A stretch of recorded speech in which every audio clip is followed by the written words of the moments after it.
It says ready to go live.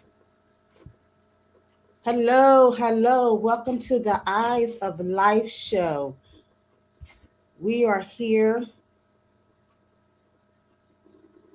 with Latisha.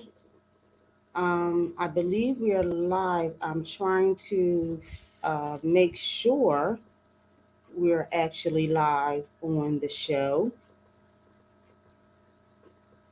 I believe we are. It says in stream. So I guess we are live. So welcome to the Eyes of Life show. This is a learning tool. So forgive me for my show last week. We were having some technical difficulties. The first episode of the show will be re-recorded and it will air next week. But I would like to welcome to the show my guest Tish Tish. We are this show is in honor of her mother. Her mother name is Gwendolyn Palmore Brunson, and we're going to honor her with today's show. So, Tish, welcome to the Eyes of Life show. I'm Thank happy you to so have much. you on the show with me today. And I would like to say, what made you interested in family research? What was your reason? What made you interested in it? Okay. And before I answer that question, I just want to thank you for having me on the show, and thank you also for honoring my mom. She is one of the biggest key players in my search for family history. Um, and so I would contribute my love for family totally to her because it's what she taught us. And so she and I did everything together. When I say everything, everything, I mean, if I was making a move, she was making a move. If she was making a move, I was making a move.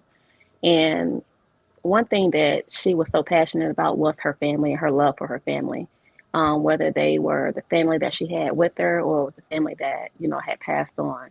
And she always taught me, her personal family tree. And so one of the things that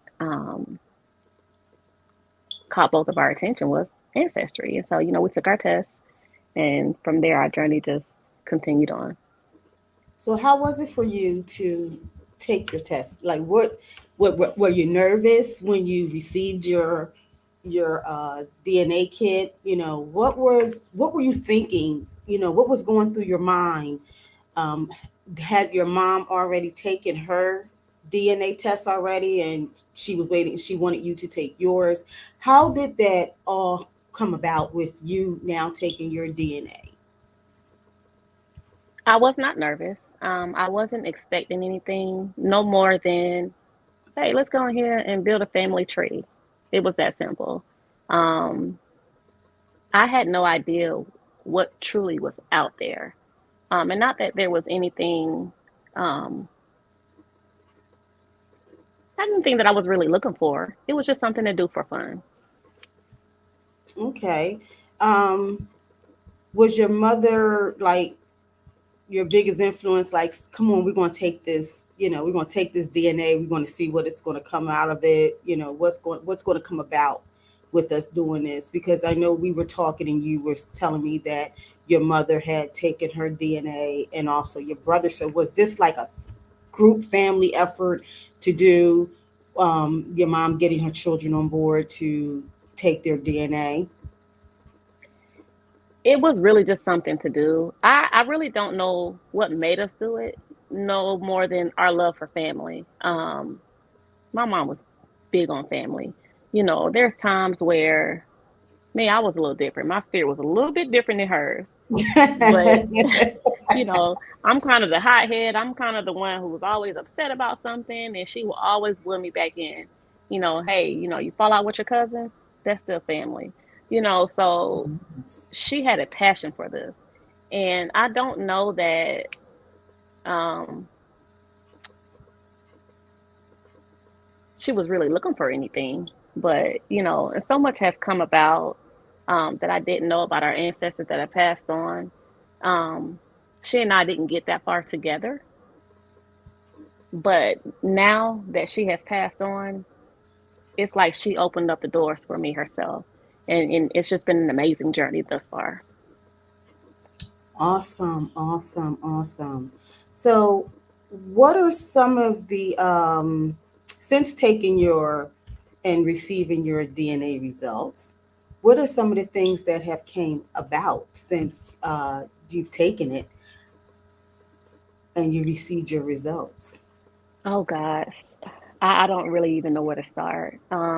So when I first took it, I had a cousin that reached out to me and she said, "Hey, we had this close connection," and this was back in 2017. And I said, "Okay, we tried to figure it out." I didn't have much knowledge of uh, the CMs, trying to see, how closely related we are. I didn't really know what I was doing. But I was on there just to have a good time. I'm there for the conversation. I'm there to see the matches, but I really didn't know what that stuff truly meant. Um, and same for my mom. We were there and we were building our little tree. With the family that we knew. But that was about it. It was just a good time. Um, Later on down the road, now it's a totally different experience for me from where I started. What was the emotional roller coaster for you, uh, Tish? I'm here. You went Well, black. Okay. Um, what was the emotional roller coaster for you after finding the results, um, and now you are now getting into understanding the CNs, and now it's like, okay, I thought I was this person, but maybe I may not be that person. Okay, so who am I actually? So, what was the emotional roller coaster in the before you not knowing exactly who you were to now I have my DNA test back. So now I want to know exactly who I am. Who are these DNA matches to me? And what does this mean? And what does that mean? What what was that emotional roller coaster like for you? it wasn't too much of an emotional roller coaster for me. Um, but as I look into my ancestors and I kind of can see, some of the things that they went through, it is emotional. It's a bit emotional because it's one thing to hear stories, in school or what have you, but to actually see it in my own family, has just been, giving me a different take on history. It's actually my family history. Um, One thing about me, I was able to relate to research and family history with my mom. But now that she's passed, it's like, well, who else am I going to share these things with? Because it's really not a lot of people that's that interested in it. And so getting on here and meeting new cousins, it's like I found my tribe. And I'm truly grateful for it. I reached out to a cousin that I had no idea who she was. And this is one of the greatest things about it is because I felt like my mom, even though she's passed on, she hasn't stopped this journey with me. So much that I've learned, so many people that I've connected with, I feel like it's because of her. It's like one night, it was 3 o'clock in the morning. I'm in the bed sleep. I get woke up out of nowhere. I get on the app, um, and I go to this particular name, and it's just like the floodgates opened. It was so many answers to questions that I had, about my ancestors. And I felt like my mom was sharing this with me. So she hasn't left me on this journey. She's actually helped me, and she's continuing to help me on this journey. And it's just truly been amazing, And so one day I see this maybe like a two times great grandmother, um, and I see this lady. Her name is Danya, and I said I reached out to her. I said, "Hey, you have this posted for my great grandmother. Um, where'd you get this information from?" One thing led to another. I'm on the phone with Danya for 4 hours. I have never Oh met this lady a wow. day in my life. And when I tell you, it's amazing to meet someone who knows more about my family history than I do. It was amazing. Um, then we get into my Brunson line, and she's like, "Well, listen, I don't know anything about the Brunsons, but That would be a question for Yolanda. And I'm like, well, who is Yolanda? So I reach out to you and I'm like, hey, do you mind if I call you? Oh, sure. And, our relationship has been amazing ever since. And so, that's not what I expected from joining this journey. I didn't know that I was going to meet so many new cousins. I didn't know I was going to meet so many people who knew more about my family than I did. And that's why I say I felt like I've met my tribe, to meet people who are as passionate about this as I am. Yes, Because yes, it's, yes. it's really not for everybody. I try to share some things with some people, but they're like, I don't really care. A So, lot of people don't realize that sometimes you're used as the tool to connect, you know, absolutely.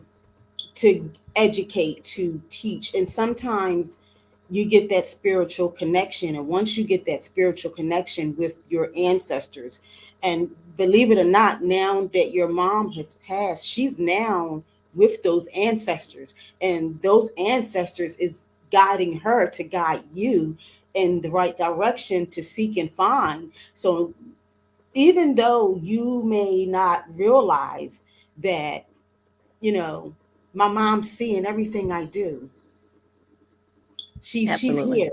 This is why she's coming to you in this dream. You know, Yes. as a Christian woman, as a godly woman, you know, I believe in those spirits. I believe that your ancestors, as well as the God of angels, are watching over you. They're guiding you, in a certain direction, and it's up to you to take heed or want to follow through with what they're trying to get you to see. And what I Absolutely. what I got from you and what I'm getting is when your mom came to you in your dream and she woke you up and it was like, get up, Tish. I need you to get up because I need you to take on this journey and I need to show you something.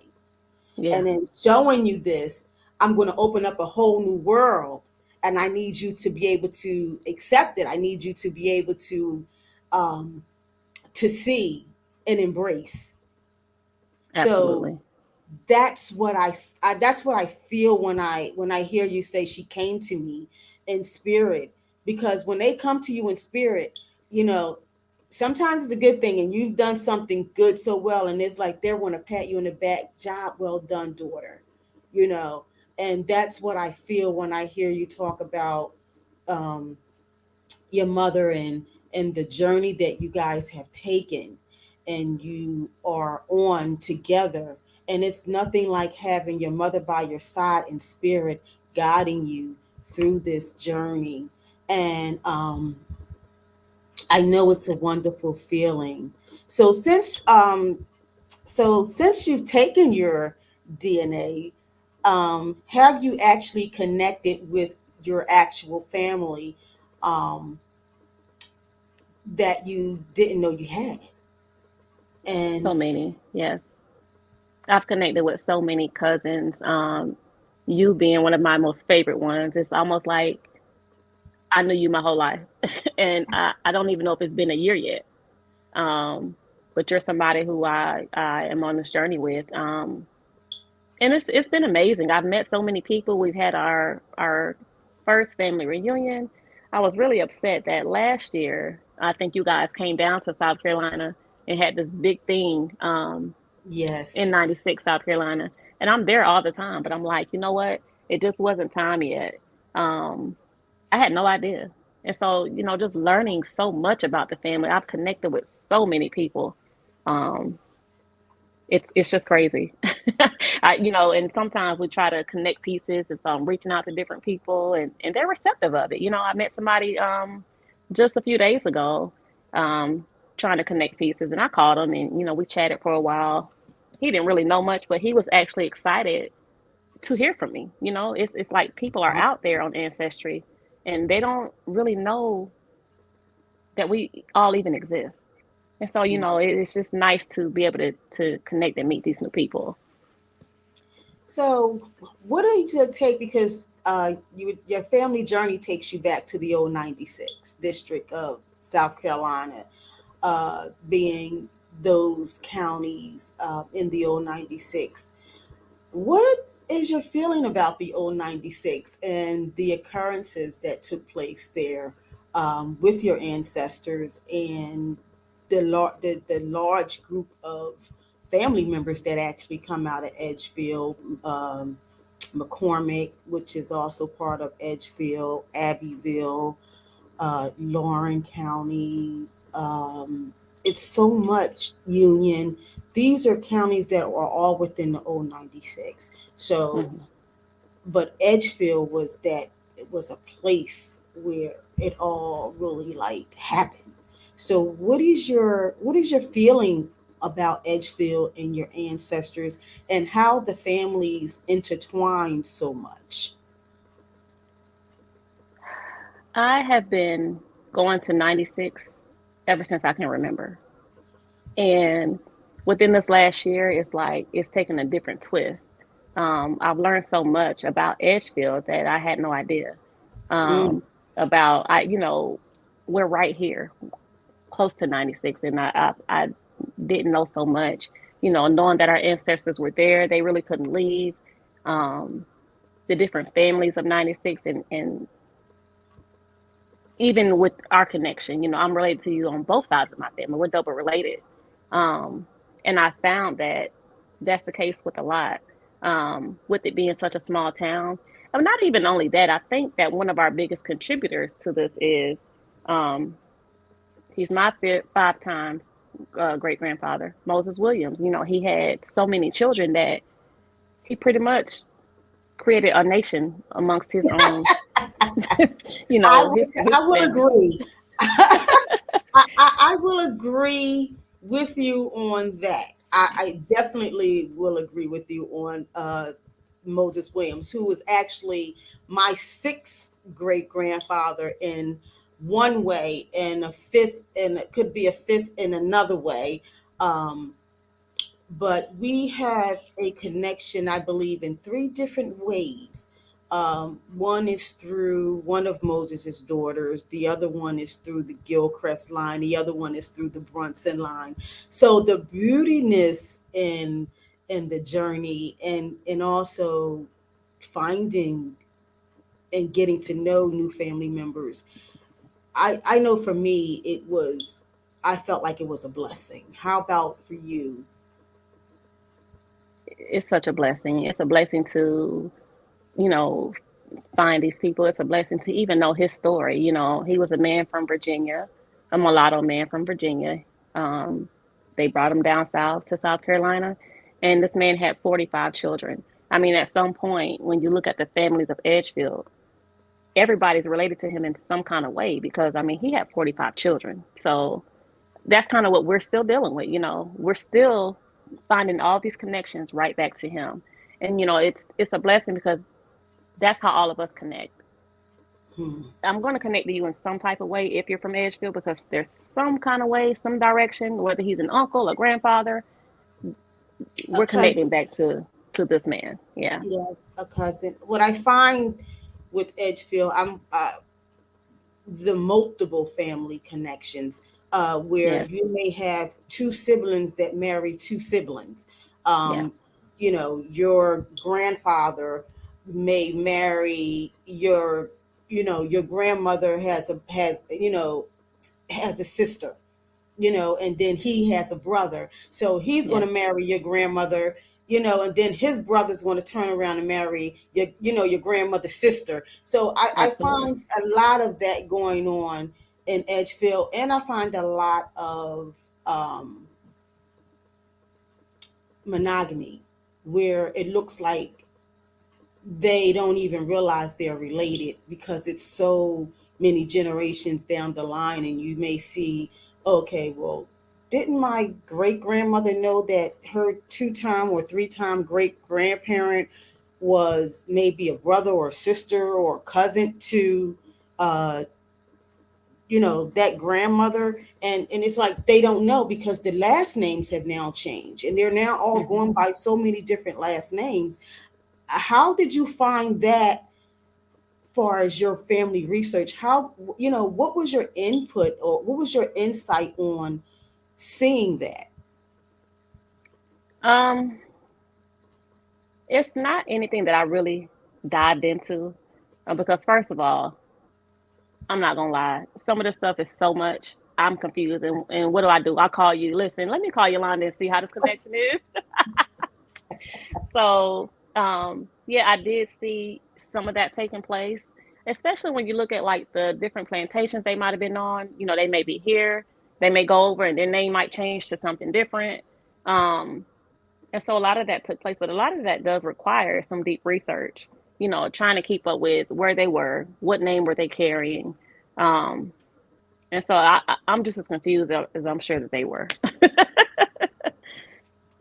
How did you feel about when you were doing your research and you were coming across birth certificates, death certificates, um, and knowing your verbal family history, where, well, this is our verbal family history. This is what we were taught down throughout generation to generation. Um, and then you look at it and say, oh, ruh-roh, this is not who I am.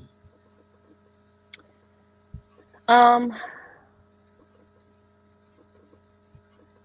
I'll say this for my immediate family, I didn't learn anything. It was what it was. But when you start going back generations before, yeah, you do have those uh-ohs like, oh, I thought, it was this way. But it's really this way. And so it's surprising. Even looking at birth certificates, I mean, something as simple as a birth date. You may think that, this person carried this date and really it's not. I look at death certificates. Um, One of the things that intrigues me the most is, how old were they when they passed? Some of them lived a very long time. Some of them had very short lives. Um, I'm constantly praying over um, our families now, to break generational curses, right? Because we see where, somebody had heart disease or, somebody died of cancer. And those are the things that I'm grateful for with looking through these records, that I can pray for and say, hey, God, you know what? Let's break this curse here.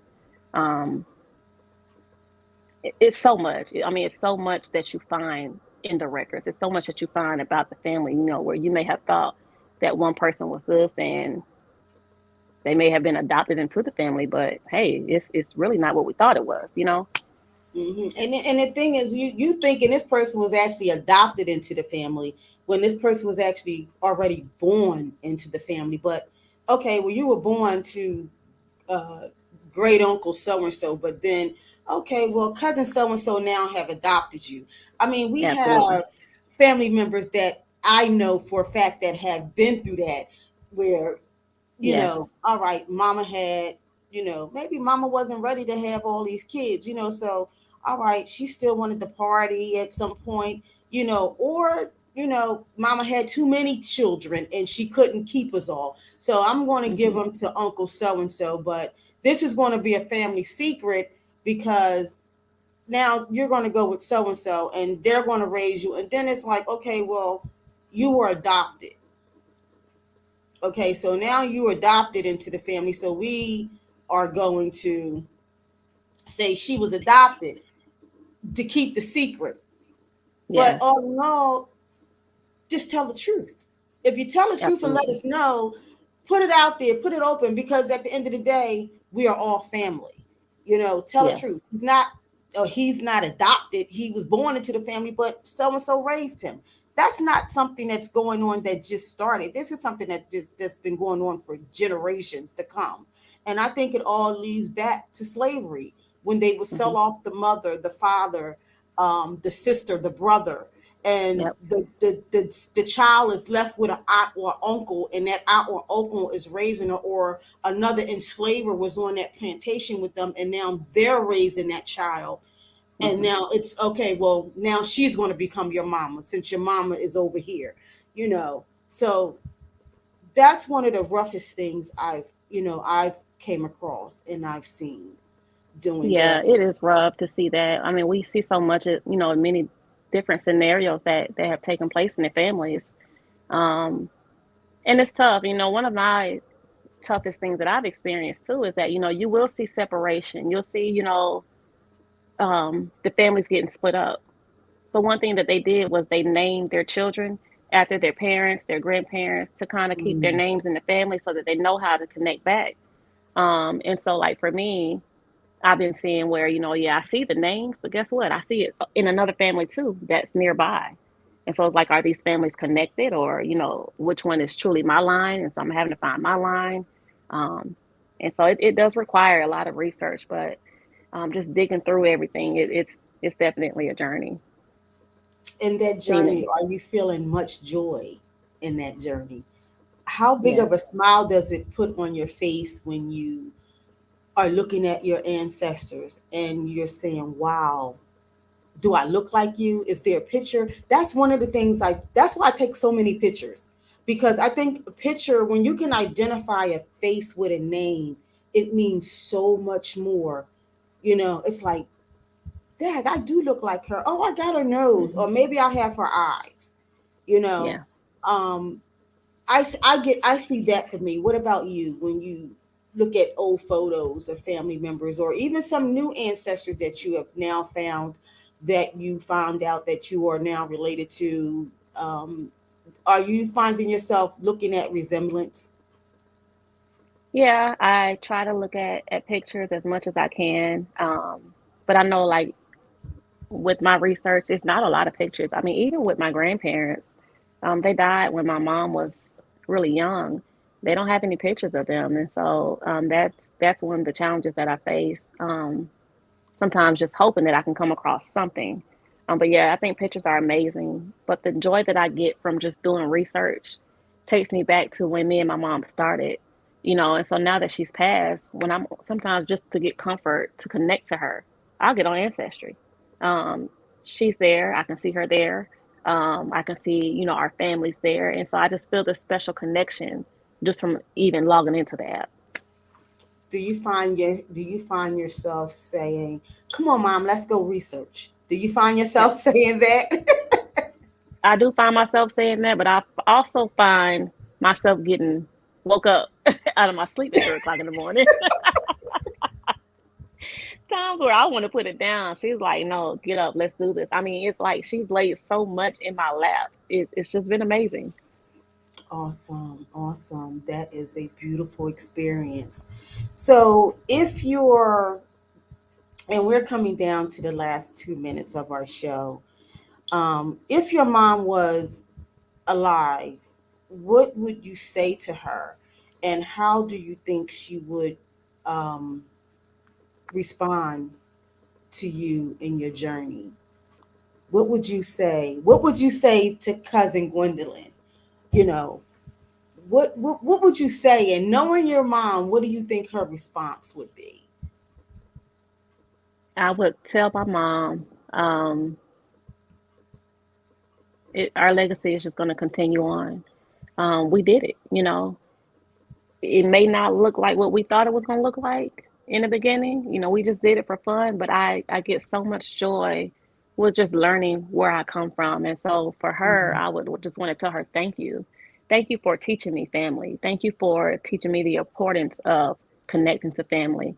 And, for a long time, I just had my immediate family, her siblings, their children. But now it's like, I have so much more. And so losing her, um, of course, I lost a piece in me, but I gained so much, with her still walking on this journey with me. Just so many doors opening. What would she think about your new family that you now have, the ones that you communicate? Like, how often do you guys communicate? I talk to my new family, and I say new family because I'm just meeting everybody, but I talk to them multiple days during the week. We have this amazing call that we do every Sunday. And my family knows, hey, listen, on Sunday I'm doing my Zoom because that's my time to connect with my family. Um, and I love it. My mom would have adored these people, and I feel like she's right here. She hasn't left. She knows everything that I'm doing. She knows the connections because she helped me to make the connection. Um, the way that these things just opened up for me, I can't explain it. I can't explain it, but just being with my new cousins, it's I found my tribe. You We were laugh. chosen. You Yes. were chosen. You were chosen. It's a blessing to be chosen. And when you're chosen, expect that wake up call at 3 o'clock in the morning because they don't have a sense of timing. They Yes. timing is, I need you to do this. I need you to get up and go to this laptop, go to this computer, and um and look at what I need you to do. Yeah. I'm going to put it in your face so you can't miss it. Yes. Yes. And I Yes. love cousin Gwendolyn for the support.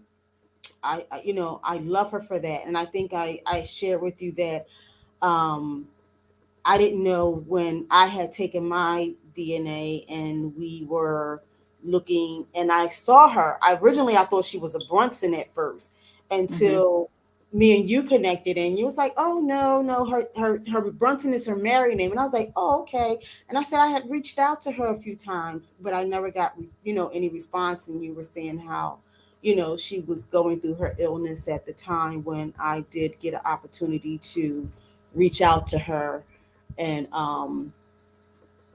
then we end up communicating and then we end up meeting and it's just been like wow. And then you was like, oh, who's Uncle Clifford? I was like, oh yeah, that's Uncle Clifford there. So and then we have so I want to say thank you to cousin Gwendolyn because if it wouldn't have been for her, from what I'm getting from you, this journey that we are all now sharing, through our Yes. Gilchrist line, um, our Brunson, even through Moses Williams, we have so many new family members till it's unreal. And this, I think it is a blessing. And I think you are looking at it as the same as a blessing and a joy to have gained so much through DNA.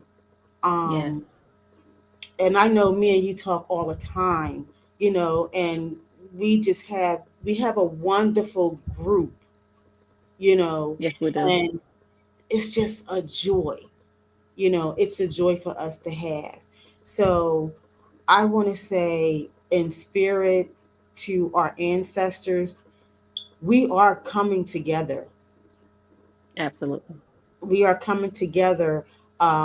We are sorry. I'm going to apologize up front about the family secrets that are now coming out because it's a lot of it is definitely a lot of family secrets that are coming out that I don't think they expected this type of technology to come out, but now that it has, it is breaking a lot of family secrets that were you know secrets back in the day, years ago, early 1900s, mid 1900s, mid 1800s, Yes. even before, you know, it's a lot of family secrets that are now coming out because of DNA, and you can either embrace it and love what you find, um, but no, there was a reason for it. It was a reason for it. Maybe some of it was tragic. Maybe some of it was just, okay, we're not going to talk about it, you Right. know. And I don't know. I know for us growing up, it was children were to be seen and not heard. That means you don't ask no questions. You go by what we tell you, what we do, and it was always do as I say, not as I do. Absolutely. Absolutely. Yeah, the power of spitting in that tube, I tell you, is it's crazy. So much comes from it. I encourage anybody watching, I encourage, even my friends, if you haven't done it, do it. I mean, if you're interested in just connecting with your family or really knowing where you come from, there's so much history that you can find just from looking through, records. And Ancestry has been really good with providing us with newspaper articles, um, like you said, birth certificates, death certificates, um, you name it, they have it. And so it's truly been a blessing just, you know, researching and just knowing who you are and where you come from. And I feel like you are happy knowing who you are now versus with the question, am I really a Palmore or am I really you know, who am I? Hmm. So I feel like you are reaching that goal of now knowing who you are, and you have accepted it, and you are blessed for it. And it makes, Absolutely. so does it make you want to just share with the world, like, who I am now? Well, it's not that I didn't know who I was, but it's just, connecting all the pieces. And yeah, I definitely, share with the world, but it's not for everybody because everybody's not interested in it. So Yeah, I that's true. share it with my tribe. I love having my new tribe because these are the things that we discuss. These are the things that we laugh, we cry. We do it all, um, Yeah. and it just strengthens our bond. Yes, yes, it does. Well, I'm going to thank you for joining the Eyes of Life show with me today. You have really intrigued Yolo's mind, um, and you was just a joy to have on the show. And And not thank you for because you having are me. my cousin, but you are just a joy to have. And it is a blessing to have met you, meet you, to talk with you. We have a good time all the time, and Yes, we do. you was a blessing. So I want to once again thank cousin Gwendolyn for giving you this journey and instilling in you the meaning of family, and you continuing with this journey. So once again, thank you so much. And And thank you. you have a good evening. Thanks everyone for watching. And please join us next week. As I stated, next week's show will be a rerun of our first episode, will be a recording. It is being re recorded due to technical difficulties that we had last week. And we hope to see you watching next week. Thank you. Thanks for having me.